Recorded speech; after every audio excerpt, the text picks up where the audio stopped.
Inamoy akong sunod. Pinili ang Israel na maging bayan, higit sa lahat ng bayan, sa silong ng langit, sa buong lupa. Okay, puri ng Panginoon. Inihaahon sila mula sa Ehipto at dinala sila doon sa kabundukan hanggang dumating sa Mount Sinai at hanggang itinawid sila sa Ilog Jordan. At inagaw nila yung mga hintil, mga bayan noon. At sila'y itinayo ng Diyos. Purihin ng Panginoon, bayan na mayroong palatuntunan ng Diyos. Bayan na may sinugo ang Diyos. Ngayon maraming nag-aangkin na sila'y bayan ng Diyos. Pero hindi man nila nakita ang mukha ng Diyos. Wala namang pahayag sa kanilang Diyos. Naghihintay din sila na balikan sila ni Kristo na samantalang wala namang silang relasyon ni Kristo. Oh, binabasa lang ang Biblia, okay din yun. Pero bakit binabasa ng Biblia? Upang magkaroon sila ng inspirasyon. Mayroon silang inspirasyon, pero ang problema, wala silang revelation mula sa Diyos na tunay na may-ari ng bayan. Ano ang kategori ng bayan ng Diyos? May leader? Nakipag-usap ang Diyos. Diyos ang naglagay sa kalang leader? Okay. Bakit? Balikan natin si Kristo. Bakit si Kristo pinanganak? Ang mga tao ngayon nagsiselebrate. Siniselebrate nila sa inuman, kantahan, sayawan, nagdidiskuhan ang mga tao, nagpakalunod sa ala, nagpakalunod sa Shabu. Dahil si Kristo ay pinanganak na raw, nag-birthday sa 25 ng December. Hindi ako mangmang. Bakit? Ang Diyos ay hindi naglalagay ng pitsa yan. Bagaman noon, sa mga sulat ng mga propita, kung sinong makaupong hari, kung ilang taon ang nakaupo, yun ang tanda. Oo? Kaya, sa atin, bakit tayo nag-celebrate ng kapanganakan ni Kristo? December 25 ba tayo talaga nag-celebrate? Yun ba talaga yung ating belief at paniwala? Mga minamahal kong kapatid at kaibigan, si Kristo ay hindi pinanganak ng December 25. Hindi ipinaalam ng Diyos ang pizza. Bagaman gabi. Oo. Bagaman gabi. Dahil para ang tao ay hindi mag-concentrate sa bagay na yan. Dahil dapat ang tao mag-concentrate sa kaligtasan na dapat nilang matanggap. O tingnan mo ngayon ang mga tao, barko-barkong regalo nakabalot. Yung mga eroplano kapag December, punong-puno ng mga pangregalo. Ang mga paninda, dumadami, nag-open business, nagiginang commercialize. O, hindi naman talaga totoo yung December 25. Yung December 25, naging commercialismo na yan. Yan na yung panahon sa pag-open business. Ang mga tao nakatanggap ng mga regalo. Pero sa totoo lang, ang tunay na regalo, wala sa kanino mang tao ngayon. Oo. Ang may hawak ng tunay na regalo ngayon, sa biyaya ng Diyos, ako. Dahil si Kristo ang nagsugo sa akin. Ang iba hindi maniwala, yung hindi maniwala, wala kang bahin, wala kang party. Bakit wala kang party? Ang gusto mo kasing regalo, yung nakabalot sa mga mapulang pambalot, may mga bulaklak. Kasi ang kaisipan mo, mula sa mga kaisipan na ang dumating ay hindi si Kristo. Sino ang dumating sa kanang bilib? Si Santa Claus daw. Kaya nagbabalot at saka nagbibitay ng medyas. Nililikaw ang kaisipan ng mga bata. Oo. Kaya sabi daw ni Santa Claus, hu, hu, hu, hu. O, gumawa ng maraming awit. Oo. mayroong mga awit niya na nakakatawa eh. Oo. Si Santa Claus na lagi lang naririto. Minamasdan lamang ng ugali niyo. Bago pa naman nagsimbang gabi nung nakaraan, may tinaga na sa liig. Doon sa Cebu, malapit muntik maputol yung liig. Okay, ito balikan natin. Bakit si Kristo nagkatawang tao?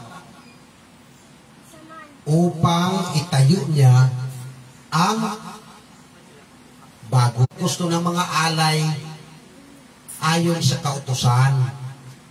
Mga hain at handog ayon sa kautusan, wala na siyang gusto. Ha? Ano man? Wala na siyang gusto. Hain at handog ay di mo balikan natin.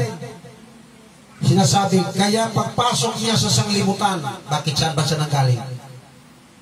Galing sa ikatlong langit. Ha? Nagkatawang tao sa espiritu. Kaya si Kristo walang binhi ng lalaki. At dugo lang ng babae at nagkatawang tao. Ganyan katindi ang Diyos. Okay, sabi, tingnan natin. At sinabi, hain at handog ay di mo ibig. Hindi niya gusto na ng mga hain. Ano yung mga hain? Pagkakatay ng tupa, kambing, pagwiwisik ng dugo, yun yung mga luma, pagsusunog ng mga taba, yun ang nasa kautusan. O sa mga handog na susunugin at mga hain patungkol sa kautusan ay hindi mo kinalugdan. Wala na siyang kalipay, wala na siyang hindi na siya natutuwa sa mga hain patungkol sa kautusan, yung mga sinunog. Okay, city. Unang, Hebreo G-City. Nang magkagayoy sinabi ko, narito ako, pumaparito sa balumbo ng mga aklat na nasusulat tungkol sa akin. Okay. Ang lahat ng mga kasulatan sa Biblia, nakasulat tungkol kay Kristo. Mga tao na pinili ng Diyos upang isulat ang kay Kristo gagampanan. Purihin ang Panginoon. Kaya sinabi, si Moises ang sumulat sa akin at ang mga propita para matupad. Okay, sabi, upang gawin o Diyos ang iyong kalooban. Bakit gawin ang kalooban ng Diyos? Sa atin, kapag ginawa mo ang kalooban, papasok ka sa langit. O kalooban ng Ama. Paano mo maganap ang kalooban ng Diyos Ama? Kailangan tuturuan ka. Sino magturo sa iyo? Tunay na sinugo ng Diyos. Pag hindi ka tunay na sinugo, pangligaw ka lang. Nakapulisyo ka lang sa misyon ng Diyos. Oo. Sinugo ka sa sarili mo. Oo. Bakit? Mayroon ka bang sariling langit? Wala eh. Dapat tumigil ka na. Pero, mission mo rin yan. Na sinasabi ni Kristo, marami magsiparito. Dala ang aking pangalan upang iligaw ang marami. Mateo 24 yan, mula 4. Oo. Purihin ang Panginoon. Puri tayo. Sa itaas, sa 8 na. Sa itaas ay sinabi, mga hain at mga handog na susunugin buo at ang mga hain patungkol sa kasalanan ay hindi mo ibig at di mo kinalugdan mga bagay na inihandog ayon sa kautusan. Okay. Alam niyo yung mga handog sa kautusan? Sa panahon ng lumang bayan yon na pinangasiwaan ni Moises. Doon nagsimula yon. Okay. Yun ang sinasabi. Sila ang siyang iglesia sa ilang. Tuloy tayo. Bablikan ko lang yung iglesia sa ilang mamaya. 9. Tsaka sinabi niya, narito ako'y pumaparito upang gawin ang iyong kalooban. Inalis niya ang una upang itatag ang ikalawa. Okay, anong inalis niya? Unang kautusan, inalis ng Diyos. Pinaalis niya kay Kristo upang itatag ang pangalawa.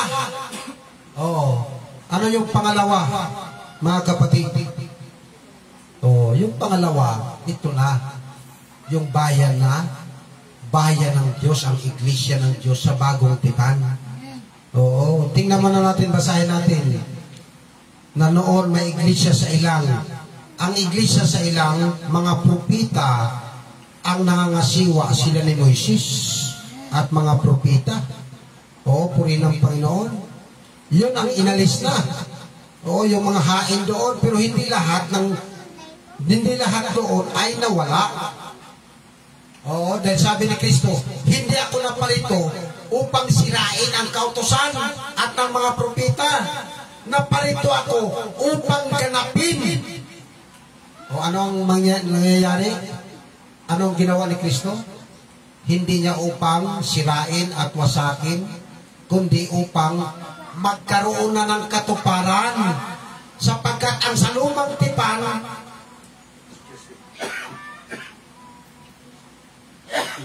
mga anino yun, at ang katawan ay si Kristo. Purihin ng Panginoon. Okay, ano ang iglesia sa ilang? Church at the Wilderness na pinangasiwaan ng mga anghel. Tingnan natin mga kapatid, sa Gawa City 38. Ito yung naroon sa iglesia sa ilang, nakasama ng mga anghel na nagsalita sa kanya sa bundok ng Sinai, at kasama ang ating mga magulang.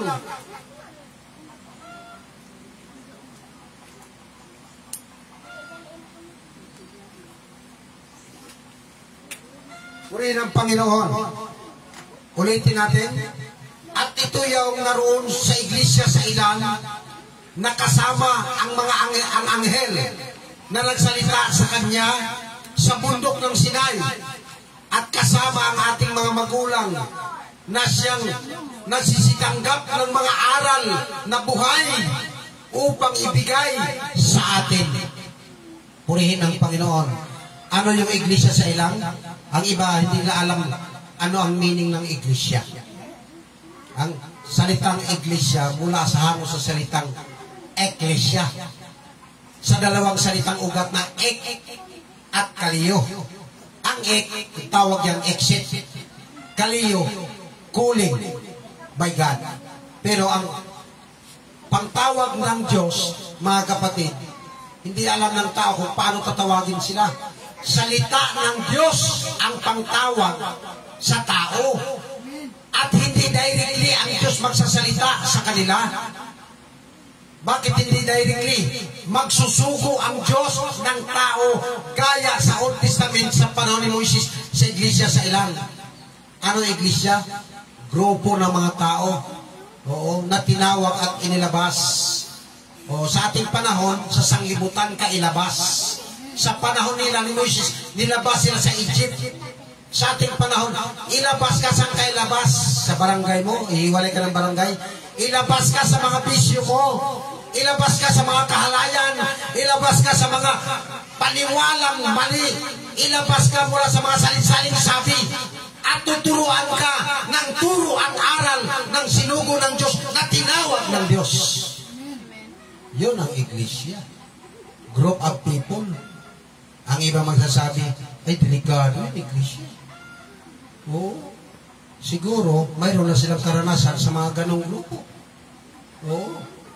Pero ibig sabihin ng iglesia sa salitang dalawang ek at kaliyo. At saka ang ibig sabihin yan, tayo ang iglesia, ang grupo na yan, sa salitang Griego, na Kuryakon. Ano ibig sabihin ng Kuryakon? Di mo maintindihan yan. Ang ibig sabihin yan, sariling pag-aari ng Diyos. Bakit sariling pag-aari ng Diyos? Mismo ang anak ng Diyos ang napalito upang magtayo ng kanyang bayan. Ano ang bayan itatayo ng Diyos? Dati hindi bayan at naging bayan. Dati hindi sila nagtamo ng awa mula sa Diyos. Ngayon nagtamo na ng awa. Dati wala silang Diyos. Ngayon tumatawag sila sa Diyos at sinasabi ng Diyos, ako'y inyong ama at kayo'y aking mga anak. Yan ang plano ni Kristo sa pagparito. Yan ang misyon ni Kristo upang itayo ang bayan ng Diyos, ang kanyang bayan. Dahil ang kanyang bayan noon ay niluma na at binaliwala na at binala ng halaga. Itinayo ang bayan. Hallelujah! O tingnan natin. Purihin ang Panginoon. Dito sa Osias, sundan niya ako. Unti-unti niyo magliwanag sa inyong isip. Sa Osias 2, versikulo 23, ito yung gusto na mangyari ng Diyos sa pagparito ni Kristo na kanyang itinayo dahil ang mga hintil lagi na lang pinapatay. Dahil pinapatay sila ng Diyos, dahil ang kanang pagsamba, sinasamba lang mga rimulto at larawan. Pinapatay ng Diyos, pinapapatay ng Diyos sa panahon ni Saul. Kapag ikaw sumamba ng larawan, patay ka. Sa panahon ni David, ipapatay ang mga tao na lumuluhod ng larawan. At sa panahon ni Moises, lahat sila na sumamba sa baka na ginawa ng larawan, bakang ginto, pinapatay sila ng Diyos sa ilang. Ang mga hintil, anong ginagawa ng mga hintil? Sumasamba sa mga anito. Kaya kumuha ang Diyos ng bagong bayan. Bayan ito hindi mula sa Israel, mula sa mga hintil. Na tayo na ngayon, labas sa bansang Israel. Ngayon naging bayan na tayo ng Diyos. Yan ang misyon ni Kristo na kanyang sinabi. Na itatayo niya ang kanyang iglesia. Ito ang panukala pa noon. Dito sa Osias 2:23. At aking itatatag siya para sa akin sa lupa.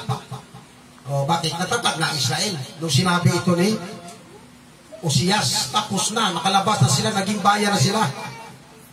At ako'y magdadalang habag sa kanya na hindi nagtamo ng kahabagan. Ano ang ng Diyos?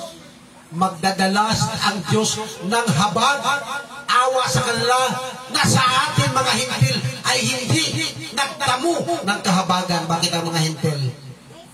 Ang mga hintil, balikan natin, pinapapatay ng Diyos. Bakit pinapapatay ng Diyos? Dahil sa maling pagsamba. Parusa sa pagsamba sa kanila, kamatayan.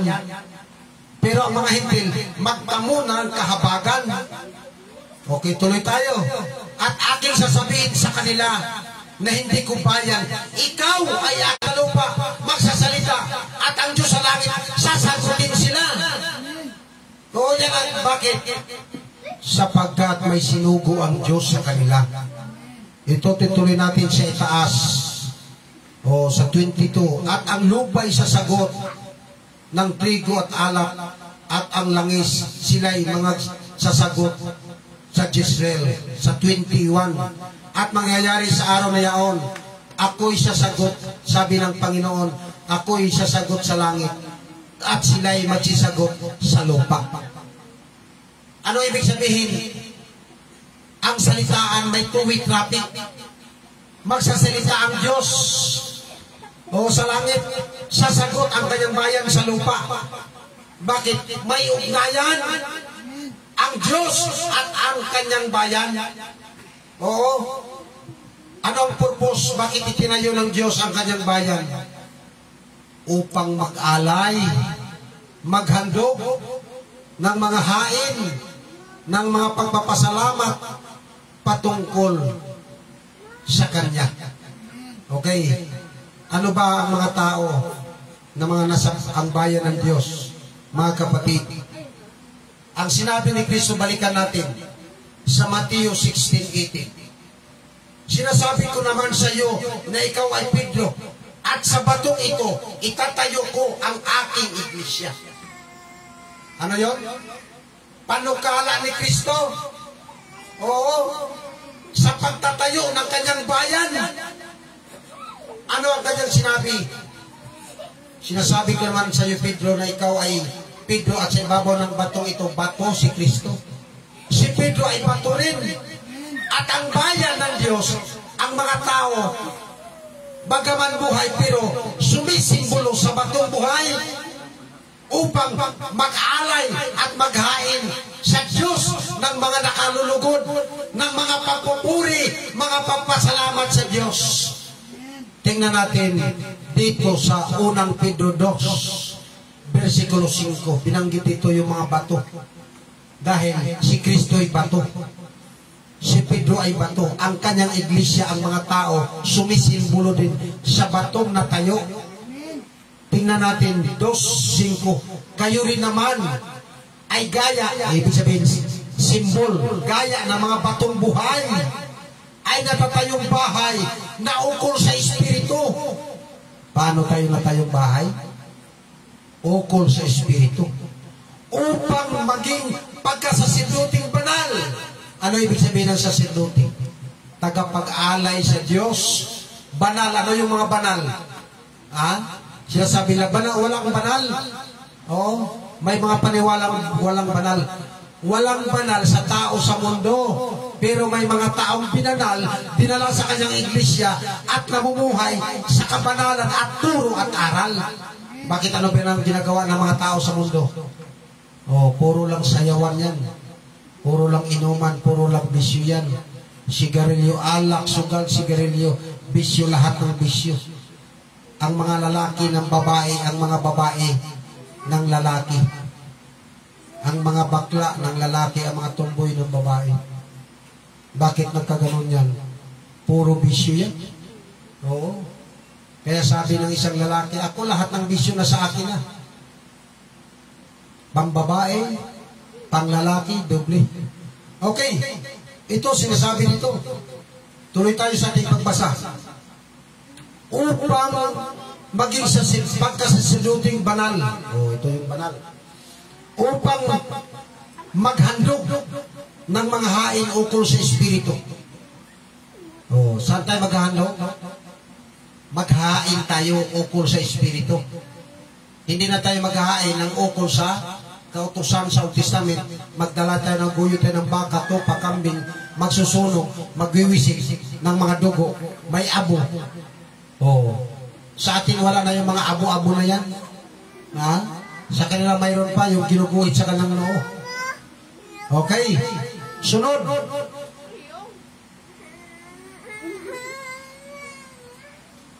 Na nangakalugod sa Diyos sa pamagitan ni Kristo. Paano nalulugod ang Diyos sa atin?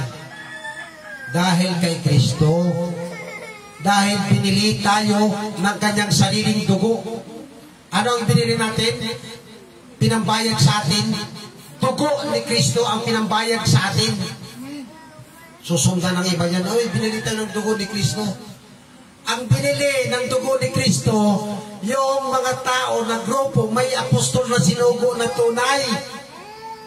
Correction ha. Yung mga tao na, yung grupo na may simbahan na walang apostol na tunay, huwag na kayong aasa na binili kayo ng dugo ni Kristo. Oo. Hallelujah. Bakit? Ang dugo ni Kristo, doon lamang sa isang grupo na may tao ang Diyos nilagay. Akala ng mga tao, lahat puro binili ng dugo ni Kristo. Hallelujah. Hindi yon. Hindi kayo kasama. Yung binili lamang ng dugo ni Kristo, yung iglesia na may nilagay si Kristong tao na nangasiwa, na yan ang tao yan, apostol. Pag wala kayo ng taong yan, I'm sorry. Hindi kayo kasali na nabili ni Kristo. Okay, tuloy tayo sa ating pagbubulay ng salita ng Diyos. Hallelujah. Sa 6. Sapagkat ito ang nalalaman ng kasulatan, narito aking ilalagay sa Sion ang isang batong panulok na pangulo hirang mahalaga, at ang nanampalataya sa kanya ay hindi mapapahiya. Sino yung batong panulok? Foundation rock. Hirang mahalaga. Na itinakwil ng mga nagtayo ng bahay. Si Kristo yon. Itinakwil siya yan ng mga grupo ng mga relihiyon. Sino nagpapatay kay Kristo? Lahat ng mga religious group sa Israel, sila ang nagpapatay kay Kristo. Itinakwil yung batong buhay, batong panulok, hirang mahalaga, itinakwil ng mga tao. Ngayon, ang iglesia, ang mga anak ng Diyos, mga bato. Oo, ang apostol, isang malaking bato rin, foundation rock, na ito ang tanging paraan bakit matayo ang iglesia. Pag walang apostol sa inyong grupo, hindi kayo natayo na pag-aari ng Diyos. Grupo lang kayo. Naghintay na lang kayo. O hinintay niyo pagdating ni Kristo, pero para kayong ikinarga ng isang truck at ibinuhos doon sa kumukulong apoy. Sapagkat naghintay kayo, nadali kayo sa langit, pero ang darating sa inyo ay kaparusahan. Sapagkat napunta kayo sa maling paniwala at maling paraan ng isang grupo na hindi Diyos ang naglagay sa inyong leader. Okay, tuloy tayo. Hindi mapapahiya. Okay. Ang mga sumampalataya, paano ka makasampalataya ngayon? Kay Kristo na batong buhay. Sampalatayanan mo yung kanyang sinugo. Yan ang tama. Sasabihin nila, si pastor, pag nangaral, lagi may sugo. Yan ang tama. Kung ikaw sasampalataya ka kay Kristo, kahit sino na lang. May naglalakad dyan. Kahit sino na lang. Ako sasampalataya. Hindi nga pwede. Dahil matanggap mo lang si Kristo kung dumating yung sinugo sa buhay mo. Saan mababasa? 13:20 ng gawa. Ang tumanggap sa sinumang sinugo ko, ako ang tinanggap. Sa 10:16 naman ng Lucas, ang magtakwil sa inyo, ako ang itinakwil. Pag mag-ingat ka na hindi mo matakwil yung sinugo ni Kristo. Hindi mo pa naman yan malalaman. Bakit? Dumating sa buhay mo. Hindi yan mapagmalaki, hindi yan mapagmataas, kundi mapakumbaba. Pag dumating sa buhay mo at dinispis mo yan, hindi mo matanggap ang tunay na Kristo. Yun ang regalo sa Pasko. Pero sa Biblia walang Paskwa. Ang Paskwa, pagkatay ng kambing at tupa, pagpaagas ng dugo, at pagkain ng tinapay na walang libadura, walang pampatubo. Okay, tuloy tayo. Dito sa city, sa inyo ngay nanampalataya, siya'y mahalaga. Datapot sa inyo nanampalataya, ang batong itinakwil nang nagsipag tayo ng bahay, siyang naging pangulo sa panulo at batong katitisuran. Ano daw si Kristo? Katitisuran. Batong pangbuwal. Marami ding mga tao na tumba. Bakit natumba, nabuwal? Sapagkat hindi nila natanggap yung tunay na bato na yun na si Kristo. Sapagkat sila ay nangatisod sa salita, palibhasay, mga suwain, at dito rin naman sila itinalaga. Ano ang nangatisod? Natisod sila sa salita, sapagkat sila ay suwain, pero katalagahan na rin nila. Okay, tingnan natin sa 9. Datapat kayo isang lahing hirang. Ano yung lahing hirang? Mga pinili ng Diyos. Ang kanyang bayan, puro pinili ng Diyos. Okay. Isang makaharing pagkasasabuti, bansang banal, bayang pag-aari, sarili ng Diyos, upang inyong ipahayag ang mga karangalan yaong tumawag sa inyo. Okay. Mula sa kadiliman hanggang sa kanyang kagilagilalas na kaliwanagan, anong gagawin ng bayan ng Diyos? Ipapahayag natin yung tumawag sa atin. Sino tumawag sa atin? Ang Diyos ang tumawag sa atin mula sa kadiliman. Ang mga bisyo sa sanglibutan, kadiliman yan. Kapangyarihan sa tanas yan. Okay. Mula sa kadiliman hanggang sa kagilagilalas na kaliwanagan. Ano yung kagilagilalas na kaliwanagan? Yun yung kagaya ng sikat ng araw. Purihin ang Panginoon. Hallelujah. Okay. Sa Diyos na nang nakaraang panahon ay hindi bayan. Datapat ngayon, bayan ng Diyos na hindi nagsipagkamit ng awa. Datapat ngayon, nagsipagkamit ng awa. Okay. Malinaw. Nang iglesia noon, hindi pa na tayo, hindi, ang mga hintil, hindi nakapagkamit gamit ng awa sa Diyos. Hindi naaawa ang Diyos, pero ngayon naaawa ng Diyos. Dati hindi tayo bayan, ngayon bayan na tayo ng Diyos. Sa panong paraan? Sa pamagitan ng naitayo ang bayan ng Diyos. Ang alam ng iba, basta sabihin na kami bayan ng Diyos. Paano ka maging bayan? Ha? Oh. Paano ka maging bayan? Ano yung mga criteria sa paging bayan ng Diyos? Paano na tayo? Basta sabihin na kami bayan ng Diyos. Kami anak ng Diyos. Ang Diyos aming Ama. Sa anong paraan nga na tayo ang bayan ng Diyos ninyo? Oo. Sa anong paraan? Oh, hindi nila alam kung anong paraan. Oh. Ako sa anong paraan? Sa pamagitan ng mga apostol. Pag ang iglesia mo walang apostol, walang tinawag, hindi yan bayan ng Diyos.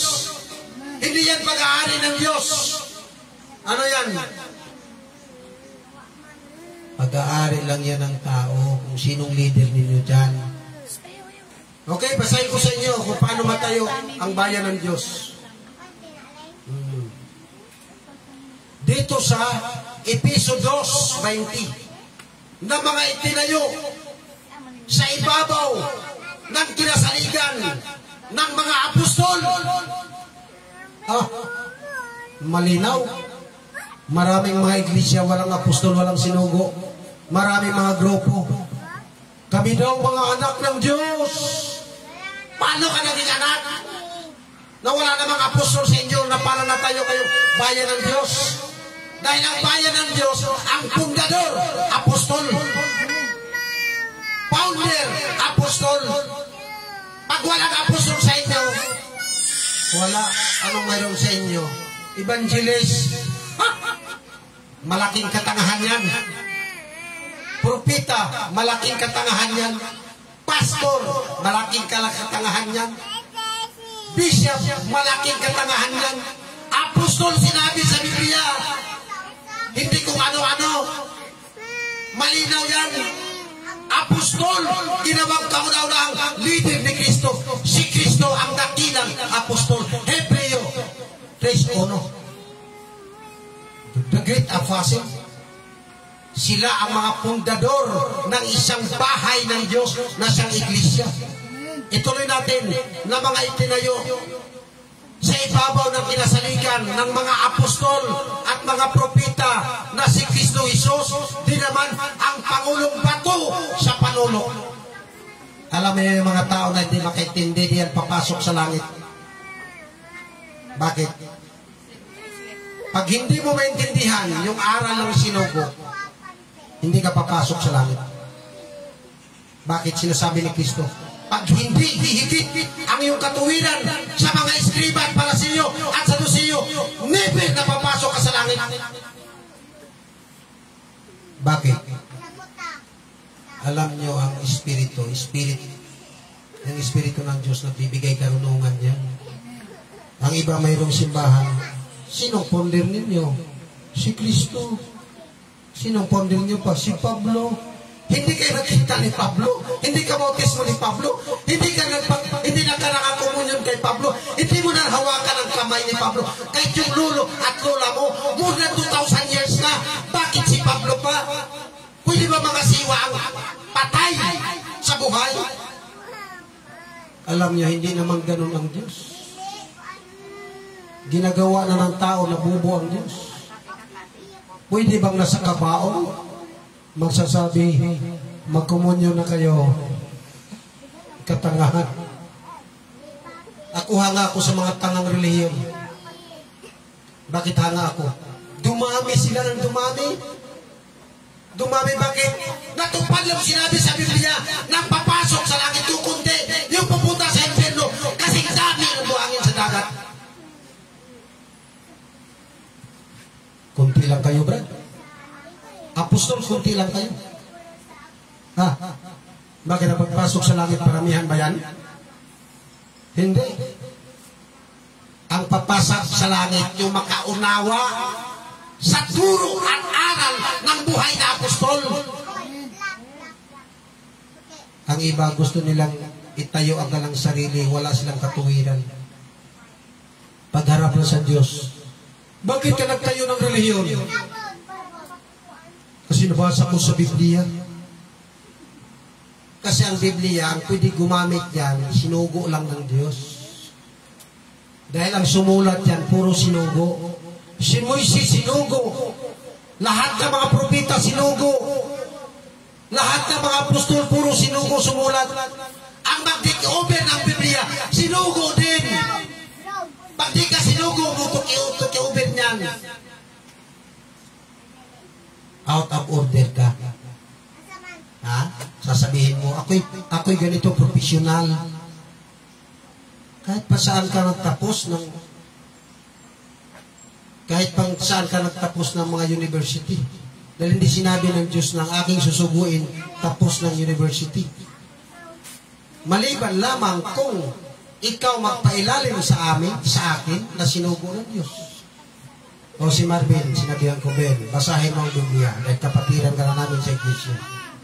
Yama ikaw nagtapos ng computer engineering. Ngayon nagtatrabaho ka na. Kapag dumami ang church, kung willing ka, na ikaw maging pastor sa church. Pero mag-aral ka muna. Pag-aralan mo yung church history. Pag-aralan mo rin yung buong Bible. O kaya ihalang kita bilang bishop. Bakit ang bishop? 100 ko yan. Nasa ilalim ko lang yan. Dahil ang nasa taas sa akin si Kristo. Biyaya ng Diyos. Yung mga nagmamalaki sa akin, hanggang nagmamalaki lang yan. Pero ba nang huli makita nila, nasa kumunoy na apoy na sila? Yan ang totoo. Magparami kayo. Punuin ninyo ang impyerno. Kami magparami dahil punuin namin ang langit. Praise the Lord. Hindi papasok sa langit ang mga tao na hindi mag-aaral ng salita ng Diyos. Sabi ni Kristo, "Come to me, all of you, all tired, I will give you rest." Pasanin ninyo ang aking pamatok. Mag-aral kayo sa akin. Alam mo, napansin ko yung mga mensahe ngayon, puro panghapuhap lang ng tao. Lalo na pag may pira ka, si brother ang guwapo. Ako, hindi ganun ang tunay na church. Bakit pinupuri mo yung tao? Para abutan ka ng bilog? Itapal mo sa mukha mo yung pira mo dahil pupunta ka ng impyerno. Sabi ni Pablo, at saka ni Pedro doon sa gustong bumili na may pira, sabi ni Pedro, ikaw, mapahama ka kasama ang pira mo. Wala kang puwang sa langit sapagkat ikaw ay nasa apto ng kapaitan. Okay. Ano sabi ng Panginoong Diyos sa kanyang bayan? Pinapaalis ng Diyos ang kanyang bayan sa mga maling-maling mga paniwala. Bakit dapat tayo umalis? Sapagkat kailangan mong umalis dyan. Ay alisin mo yung bahay mo? Hindi. Ba't alisin mo yung bahay mo? Lumayo ka sa kanilang bilid. Mga paniwalang bukbok. Mga paniwala na malayo sa putok ng kanyon. Saan paniwala ang yakapin mo? Yakapin mo yung paniwala ng buhay na apostol. Sapagkat ang buhay na apostol, yun ang mag-present sa harapan ni Kristo sa mga tao sumampalataya sa pangalan ni Kristo. Pwede mapag-present yung hindi sinugo? Wala kang karapatan, hoy. Manikas ka dyan. Sa harapan ni Kristo, wala kang karapatan, katawa-tawa ka. Puro kahiyan ang abutin mo. Puro kabot. Sa sinugo, ipagkaloob ng Diyos sa Kanya yung paghatol sa mga tao. Bakit hatol ka ba? Di ba di ka si Kristo? Tingnan nyo yung sinabi ni Kristo doon sa 12. Kayong 12 na sisunod sa akin sa pagbabagong lahi. Upo kayo sa upuan at hatulan ninyo ang 12,000 ng Israel. Yung mga hindi sinugo, Upo ka, ano upuan mo? Ha? Upuan mo yung apoy. Alam mo yung mga tao, mga malakas ang loob, mga matatapang. Akala nila makuha nila yung kalooban ng Diyos. Kahit yung si Vincent, hindi pwedeng hawakan ng tao sa lupa. Hindi mo pwedeng tingnan, hindi mo pwedeng masdan. Ganun kaigpit ang Diyos. Magpasok sa langit, katangahan yan. Okay, tingnan natin. Sa ating scripture kanina. 2 Korinto 6, versikulo 17. Mula 16. At anong pakikiisa mayroon ang templo ng Diyos at sa mga Diyos-Diyosan. Sapagkat tayo'y templo ng Diyos na buhay. Gaya ng sinabi ng Diyos, mananahan ako sa kanila at lalakad ako sa kanila. Ako'y magiging kanilang Diyos at sila'y magiging aking bayan. Bayan ng Diyos may apostol yan. May pundador. Ang pundasyon yan si Kristo. Ang pinakadakong bato. Sunod, mga apostol ang mga haligi sa iglesia. Pag wala kayo niyan, huwag kayo mag-aangkin. Pag nag-aangkin kayo, blasphemy, wala kayong kapatarawaran sa buhay na ito at sa buhay na darating. Okay, this is it. Kaya nga, magsialis kayo sa kanila at magsihiwalay kayo, sabi ng Panginoon, at huwag kayong magsihipo ng mga bagay na marumi at kayo'y aking tatanggapin. At ako'y sa inyo'y magiging ama at sa akin kayo'y magiging mga anak na lalaki at babae, sabi na makapangyarihan sa lahat. Sino nagsabi? Si Almighty God. Sino ang bayan ng Diyos? Pwede mo sabihin, kami bayan. Kami yung mga son and daughter of the living God. Madaling angkinin yan. Ang tanong, nasa kalagayan ba kayo mag-angkin? Apostol ba kayo yung leader? Nakakita ba sa Diyos? Mayroon ba siya nasaksiyan ng mga bagay sa langit? Sa biyaya ng Diyos, ang sinugo ng Diyos sa end of the last days, nakaakyat sa langit, nakababa sa ilalim ng lupa. Naroon maraming kulungan sa ilalim ng lupa. Naroon ang impyerno. Naroon nakakulong lahat ng mga lider ng reliyon na maling paniwala. Pinakita ng Diyos sa akin. Kayo, huwag kayong maglakas-lakas loob, huwag kayong magtapang-tapangan pagdating sa Diyos. Bakit? Mapapahiya na lang kayo pag hindi kayo tunay na sinugo. Mayroon akong tinanong, yung leader ninyo, sinugo ba yan? Mayroon ba siyang salaysay, speech na sinisinugo ng Diyos? Wala daw, wala. Basta nangaral ang salita ng Diyos. Nagkot ako ng versikulo 73, 34. Ang sinugo ng Diyos, nagsasalita ng mga salita ng Diyos. Ay, sinugo yung aming leader. Dahil nagsasalita ng salita ng Diyos. Bago ka nagsalita ng salita ng Diyos, dapat nakita mong mukha ni Kristo na nagsasalita at nangusap sa iyo. Dahil lahat ng apostol nakakita sa mukha ni Kristo. Unang Korinto 15:7. Hallelujah. Ikaw pa so nakita mo? Praise the Lord, nakita ko. Malakas ang loob ko. Masabi ko. Purihin ng Panginoon. Sila. Mayroon bang versikulo yan? Sa pagkasuko na paakyatin sa langit at sa pababain sa impyerno? Siyempre, mayroon. Roma.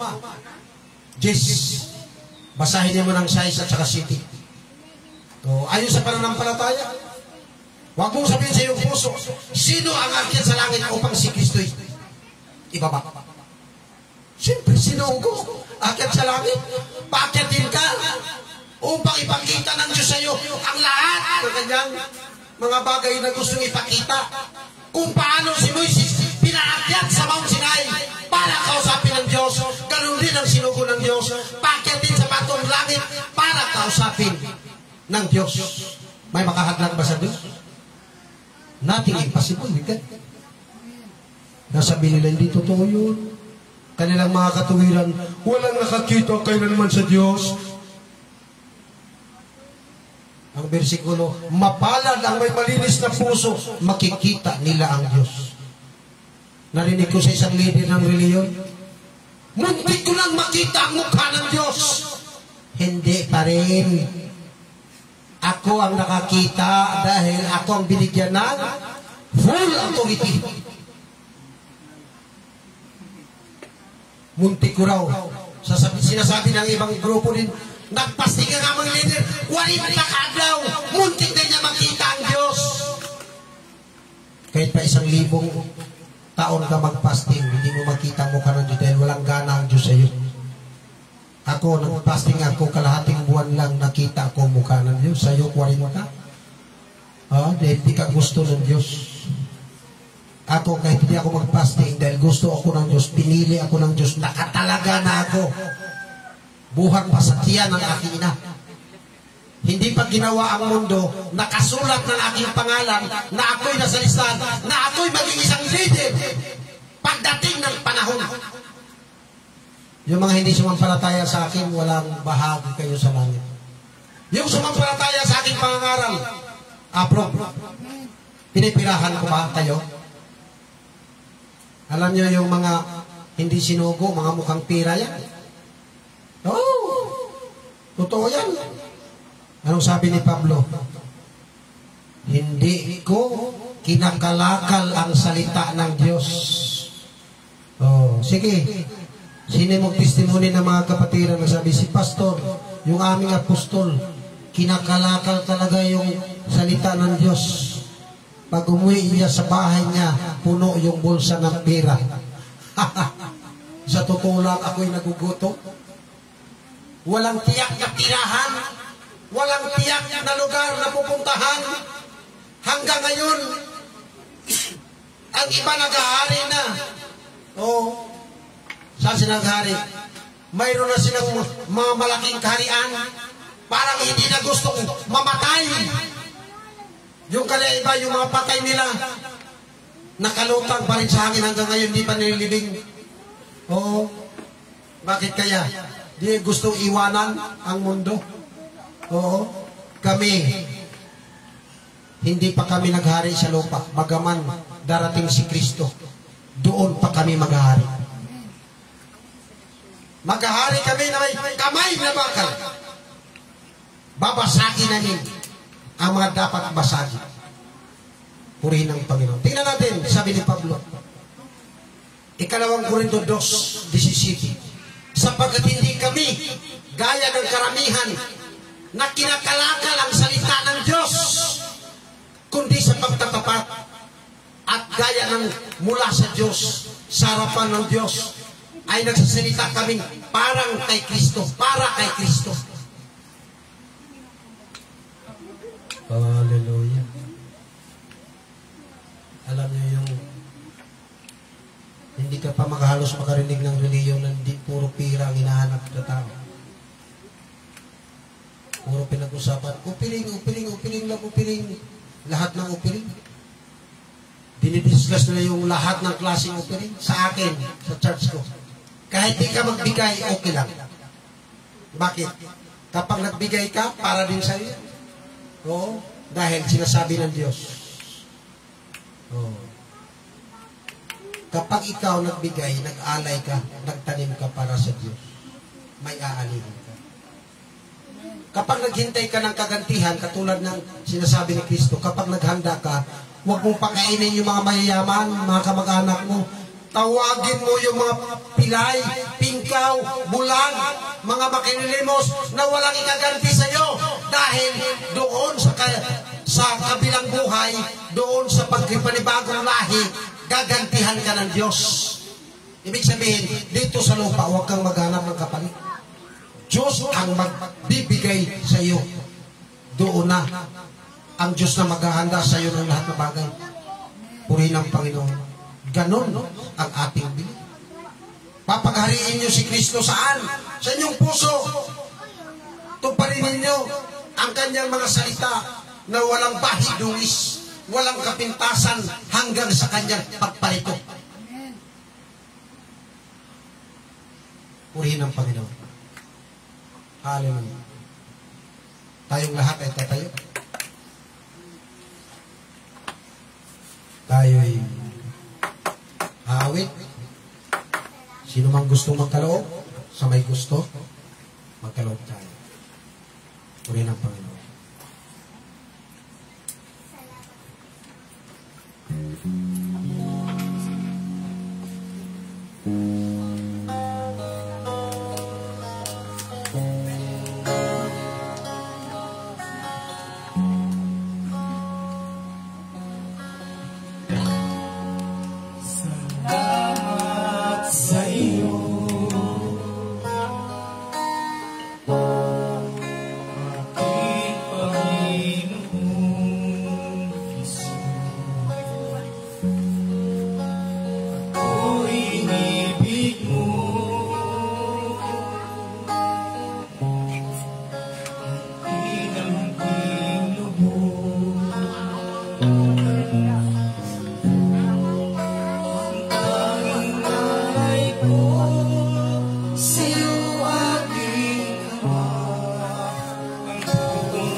Praise the Lord. Hallelujah. Salamat, dakilang Diyos ng aming Ama sa mga kapatiran sa Iglesia. Salamat sa mga kaloob nila. Gamitin mo ito, kasangkapanin mo sa kalagunan ng Iglesia. Salamat o Diyos. Maging yun nasa malayo, nanonood. Lipuin mo sila o Diyos at madama nawa nila na sa aming mga mensahe nakasama nawa nila ang Diyos. At ang iyong Espiritu ang gumabay at pumatnubay at magproteksyon sa kanila, O Diyos. Hallelujah. Narito, O Diyos, ang mga kalabangin mo anak, kasangkapanin mo. At sa amin yung pagputol-putol ng tinapay at sa pag-inom ng katas ng oras. Linisin mo kami, Banalin, at pagdapatin mo kami sa pagtanggap ito. Ito po ang aming sawa at nalaman sa pangalan sa Kristo ng mga. Amen.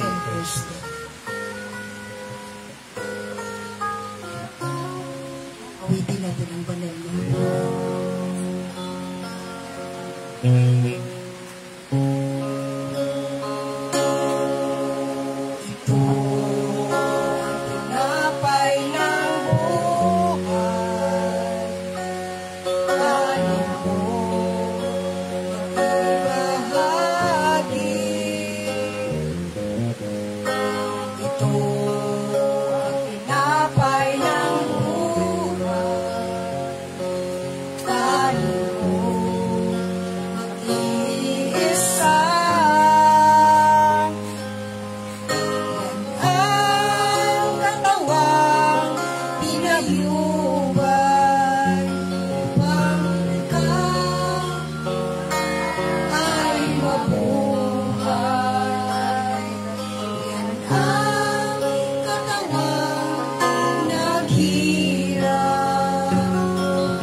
Na walang libador na sumisimbolo sa katawan ng ating Panginoon Kristo. Itong ating ginagawa, maaaring yung Kristiyonero. Bakit mayroon tayong ginawang ganito? Ito ay ginawa ni Kristo nung gabi bago siya ipinagkaroon. Ito ang ordinansa na itinayo ni Kristo na gagawin natin dahil iiwan niya ang Iglesia hanggang sa kanyang pagbalik. At ang kasama nito sa lupa, kasama sa langit. Ang hindi kasama sa lupa, hindi rin kasama sa langit. Ganun katindi ang ordinansa. At ang mga gumawa nito, mga sinugo ng Diyos. Purihin ang Panginoon. Bago natin tanggapin, magkaroon tayo ng pagsasaliksik sa ating sarili. Upang huwag tayo makakain ng kasalanan. Dakilang Diyos na aming Ama, banal at makapangyarihan sa lahat. Patawarin mo po kami sa aming mga nagawang pagkakasala at pagkukulang sa iyo. Linisin mo po kami, banal.